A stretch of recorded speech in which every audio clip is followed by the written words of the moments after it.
ధర్నా చేస్తున్నాము. మరి ప్రభుత్వం అంగన్వాడీ సమస్యల పట్ల చాలా నిర్లక్ష్యంగా ఉంది. మేము దీన్ని తీవ్రంగా ఖండిస్తున్నాము.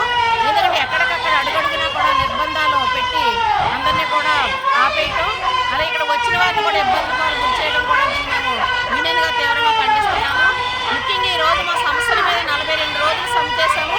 అందులో కొన్ని సమస్యలు పరిష్కారం చేసుకోవడం జరిగింది, జీవోలు ఇవ్వడం జరిగింది.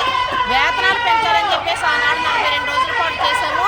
ఎన్ని ఒత్తిళ్ళు వచ్చినా, ఎస్మా ప్రయోగించినా, తొలగిస్తానని షోకాజ్ నోటీసులు ఇచ్చినా కూడా అదనకుండా బెదరకుండా ధైర్యంగా మేము 42 రోజులు సమ్మె చేశాము. కేవలం జీతాల కోసం ఈరోజు ధరలు చూస్తే చాలా విపరీతంగా పెరుగుతున్నాయి. సెంట్రల్ నిర్వహణకి అంగన్వాడీ వర్కర్ల జీతాలు పెట్టుబడులుగా పెట్టవలసి వస్తుంది.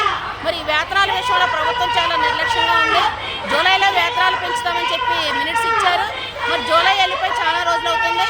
ఈరోజు బడ్జెట్ సమావేశాలు జరుగుతున్నాయి. ఈ సందర్భంగా కూడా వేతనాలు పెంచాలని అర్జీలు ఇచ్చాము. మరి వేతనాలు పెంచడానికి ప్రభుత్వం అంగీకరించకపోగా మా మీద దాడులు చేయడం చాలా దుర్మార్గం ఇది. కాబట్టి ఎప్పటికైనా ప్రభుత్వం మేల్కొని అంగన్వాడీలకు వేతనాలు పెంచాలి, ఇచ్చిన జీవాలు కూడా నిర్దిష్టంగా ఇవ్వాలి. గ్రాడ్యుటీకి, రిటైర్మెంట్ బెనిఫిట్స్కి తేడా తెలియకుండా ఈరోజు ఐఏఎస్ అధికారులు జీవోలు తయారు చేస్తున్నారు. ఇది చాలా దుర్మార్గం.